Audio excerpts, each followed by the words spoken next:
Hey,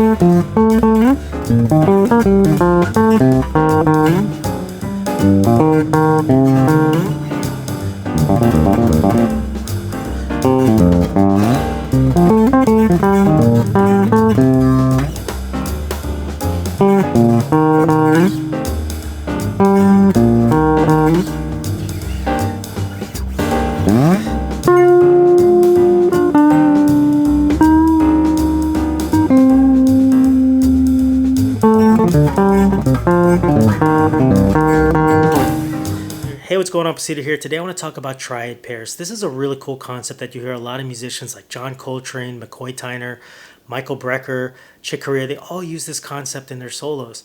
It's not the only musical device that they use, but they do use this concept quite a bit.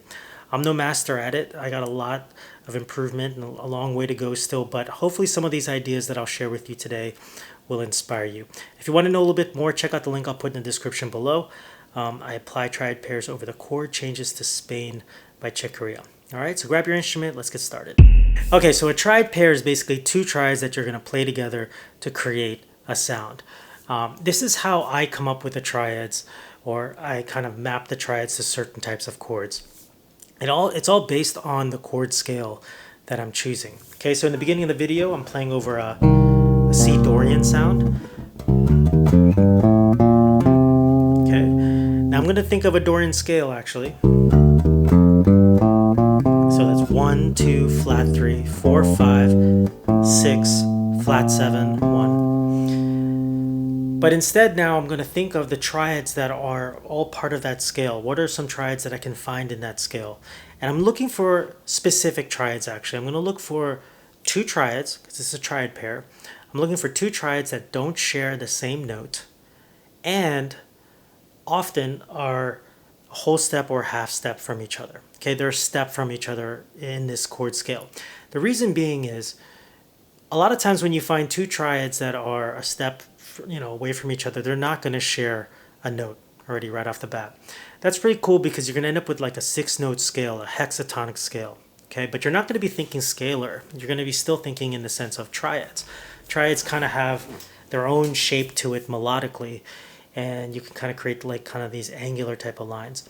But when these two triads are side by side or a step from each other, it's really easy to voice lead, okay? Because you could just slide your finger down or up, a whole step or a half step. You're very close to the next sound. So in a Dorian sound, we see the first triad is a minor triad, C minor triad. Okay. Now I'm going to choose a triad that is next to this. We can do D minor. D minor triad is pretty cool because that A natural is in there, so it gives it that Dorian sound immediately. Okay, so I'm going to play the track real quick, and I want you to hear what this sounds like. All I'm going to do is think about playing C major triad, D minor triad, C major triad, D. I'm just going to toggle between those triads in different inversions, and you can hear how this sounds. It already has a vibe. Okay, here we go. C minor triad, D minor,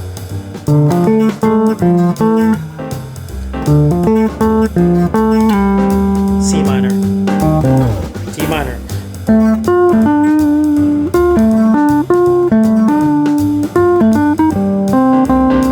to C minor.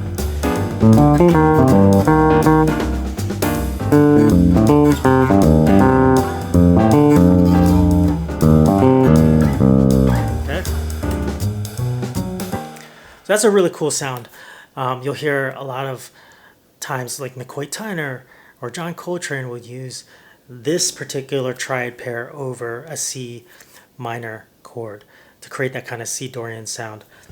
C minor triad and a D minor triad. Okay, so this is something that's really important that I kind of noticed when I started exploring this concept, and I don't really hear this talked about. But let's look at the minor triads that we were just using for our Dorian chord. Okay, we have our C minor triad and our D minor triad. Okay, we were mixing that just a second ago just to create a Dorian sound, that C Dorian sound. This D minor triad if you just use your ears, okay, it feels like it wants to do this. It feels like it wants to go back to C minor. Okay, C minor, obviously, because this is a C minor chord, so a C minor triad's going to have that sense of finality. But that's an important thing to observe, and you don't really hear this talked about for some reason, but there is a triad. You have your paired triads, but there's going to be one of those triads that will feel less stable than the other. Okay? That's important to hear that, because that's going to help you create your lines. When you're creating your lines, you're going to be creating that sense of tension and then resolving it to the triad that has that sense of stability, in a sense. Or if you want to create that sense of a question mark, you're going to not resolve it. You're going to play it to a more unstable triad. You're going to, end your phrases on a more unstable triad. But then when you want to bring it back home, finish on the triad that it feels more stable. Okay, so here's what I mean by that. Okay, so I'm going to play the track again. This is C Dorian, a C minor sound.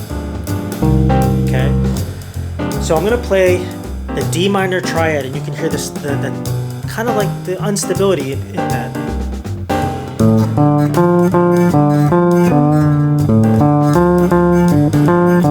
Resolve. Now I'm back to C minor triad. Again, it's unstable.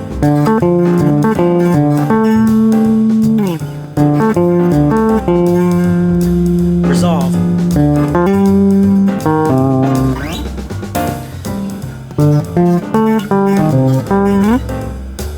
That was tension and release.